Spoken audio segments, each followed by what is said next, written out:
আজ থেকে এক সপ্তাহ জাতীয় ছাত্র সংহতি পালন করছে বৈষম্য বিরোধী ছাত্র আন্দোলন। এই কর্মসূচির মাধ্যমে দেশের বিভিন্ন শিক্ষা প্রতিষ্ঠানে গিয়ে একতা ও সংহতির বার্তা পৌঁছানোর লক্ষ্য তাদের। সোমবার দেশের সামগ্রিক পরিস্থিতি নিয়ে বৈষম্য বিরোধী ছাত্র আন্দোলনের কেন্দ্রীয় নির্বাহী কমিটির জরুরি সভা হয়। সেখানে বলা হয়, মাহবুবুর রহমান মোল্লা কলেজ সহ বিভিন্ন জায়গায় আন্দোলনের সুযোগে ছাত্রলীগ সহ আওয়ামী লীগের দোসররা বিশৃঙ্খলা করছে।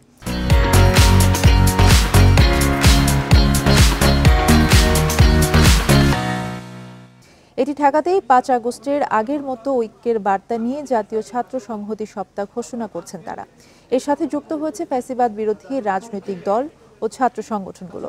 পরে বৈষম্য বিরোধী ছাত্র আন্দোলনের আহ্বায়ক হাসনাত আবদুল্লাহ বলেন, দেশের ইতিহাসে আওয়ামী লীগের সংখ্যালঘুদের সবচেয়ে বেশি নির্যাতন করেছে। বিদেশে বসেও আওয়ামী লীগ ষড়যন্ত্র করছে, সাম্প্রদায়িক সম্প্রীতি নষ্টের চেষ্টা করছে বলেও অভিযোগ তার।